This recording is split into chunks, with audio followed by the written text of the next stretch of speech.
If you're going on a business trip and they say to you, be sure and bring me a surprise, they're telling you that gifts is their language. Now, how does all of this work with children? Well, the first 3 years of the child's life, you pour on all 5. You give them all 5. But about 3 or 4 years of age, you can discover a child's love language by simply observing how they relate to you. If when you walk in the door, they grab you by the leg, physical touch is probably their language. Or you walk in the door and they invite you to their room, I want to show you my artwork, then quality time is probably their language. What do they request most often of you? If they say, Daddy, would you come in the backyard and play ball with me? They're asking you for quality time. And then you observe how they relate to other children. Just watch them. If they're always giving encouraging words to other children, you will probably know that is their love language, words of affirmation. I learned my son's love language when he was about 4. When I would come home in the afternoon, I would sit down on the couch, he'd come in and jump up on my lap, and he'd mess up my hair. He's touching me because he wants to be touched. Now, my daughter's love language was quality time. So when I would come home, she would say to me, Daddy, come into my room. I want you to see this. Daddy, come into my room. She was asking me for quality time. So as she got older, junior high and high school, she and I would take walks together every day after, not every day, 2 or 3 days a week after dinner. After I wash dishes for my wife, because her language is acts of service, remember? My son would never walk with me. He said, walking is dumb. You're not going anywhere. If you're going somewhere, drive. Now, what I'm trying to say is this. The whole concept I'm sharing with you is that if we learn to speak the love language of our spouse and of our children, we change the emotional climate in the family. What I've shared with you could literally save thousands of marriages. In fact, my files are filled with letters and emails from all over the world because this book is translated now in 38 languages. And people say, we were that close to divorce, and somebody gave us your book, and it opened our eyes, and we started speaking the right language, and our whole marriage was reborn. I believe thousands of marriages could be saved if we understood this concept. Now, what I want to do is dig a little deeper into these languages with you. And I want to begin with words of affirmation, because each of these languages also has dialects. And one of the dialects of words of affirmation is compliments. Mark Twain said that he could live for 2 months on a good compliment. Now, I guess that would mean that 6 a year would be enough for him, but probably not for your spouse if you're married, okay? Charlie Shedd said that he gave his wife a different compliment every day for a whole year. I guess maybe one day he said, your left eye is beautiful, and the next day your right eye. A whole year, compliments. But there's another dialect, and that's called encouraging words. The word encourage means to instill courage. You know, a lot of us have ideas of things we would like to do, but we've never had the courage to try them. For example, writing a magazine article, or learning to ski, or learning to lose weight. And sometimes simply an encouraging word from your spouse may help them accomplish something that they've been wanting to do for a long time. Now, let me say just a word about this losing weight thing. If you're going to encourage them, you're encouraging them to do something that they have expressed the desire to do. You see, you don't come in 16 times a month and say, you need to lose weight. But if they say, you know, I need to lose some weight, then you can say, well, honey, you know, I know you've been talking about that program, and if you want to get in it, I know you'll be successful, because one of the things I like about you is when you start something, you always complete it. And your encouragement might help them do what they already want to do. But there's another dialect, and that is kind words. This has to do with the manner in which we speak. There's a Hebrew proverb which says, a soft answer turns away anger. Do you know we don't have to scream at each other? Screaming is a learned phenomenon. It can be unlearned. You can say anything you want to say softly. You can even say negative things softly.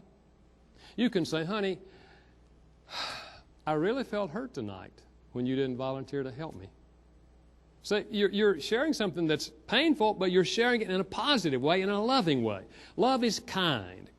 And then love makes requests, not demands.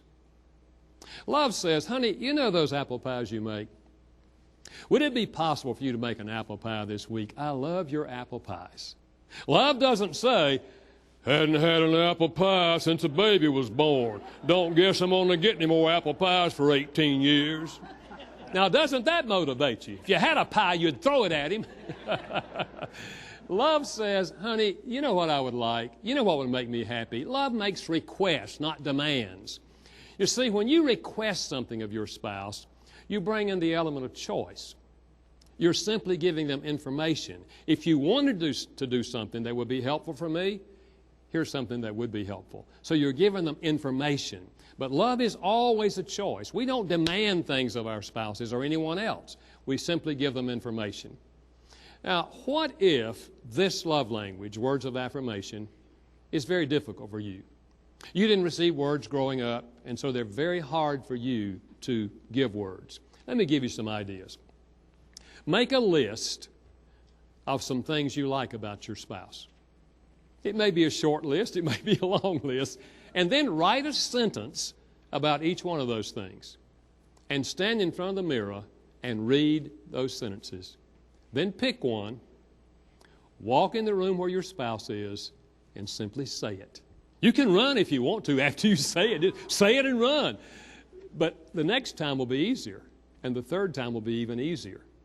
Another idea is get you a notebook and write down affirming words you hear other people say.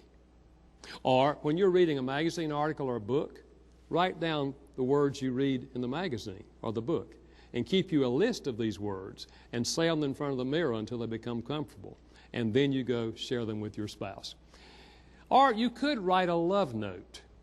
For some people, writing words is easier than speaking words. And so you might try that in the beginning. Write the words, and then you later come to say the words. Words of affirmation is a powerful communicator of love.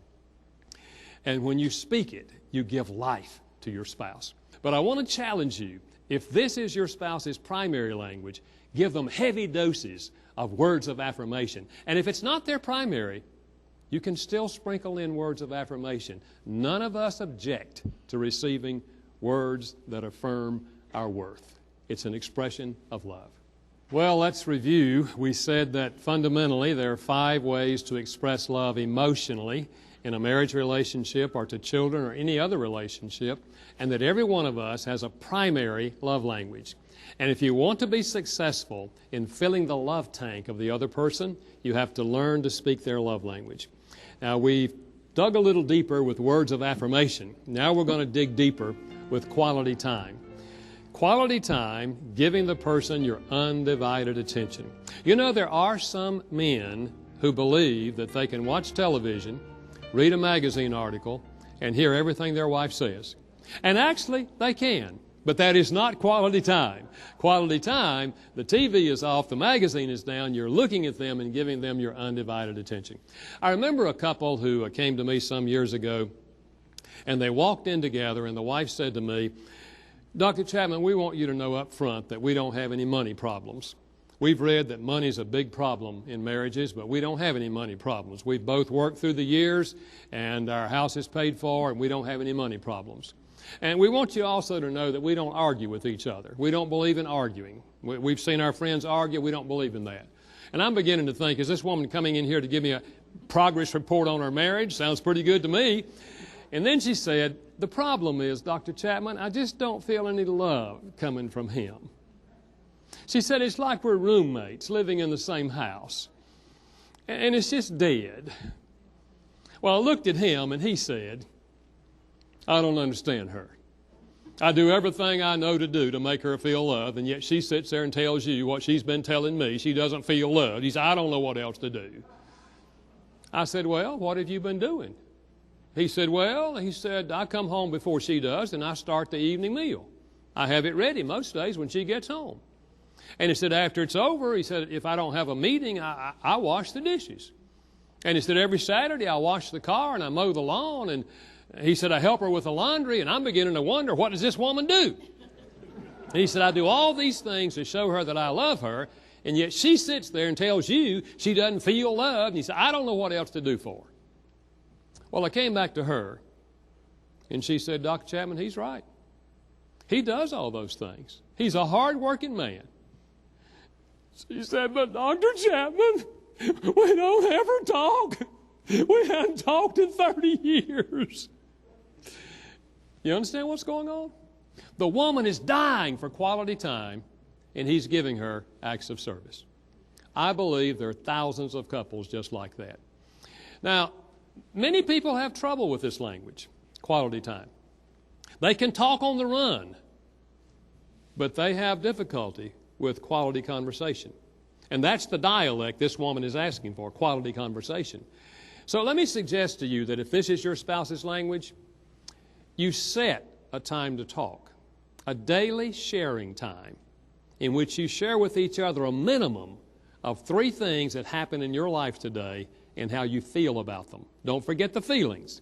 It's just a minimum, a daily sharing time with your spouse. And remember, when you're talking with your spouse in quality conversation, you maintain eye contact. You don't look at the floor or the ceiling. You look at them. And don't be doing anything else. Put everything else aside. Also observe their body language. If their fists are clenched or if there's tears coming to their eyes, it means they're really serious or they're really hurting. And don't interrupt them. You know, one research project indicated that the average person will listen 17 seconds before they interrupt and give their idea. And when you interrupt, you say to them, what you're saying is not important. Or you're saying, I got it. Let me tell you how to fix it. Don't interrupt. Listen to them.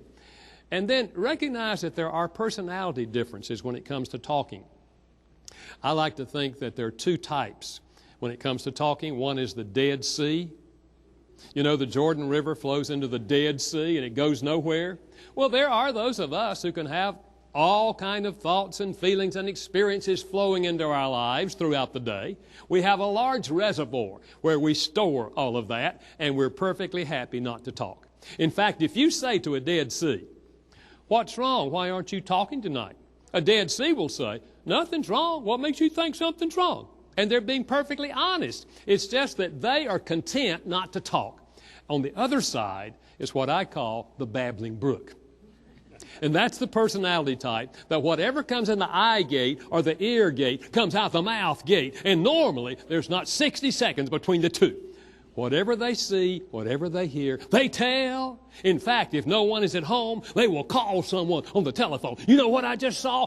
And if they can't get someone on the telephone, they talk to themselves.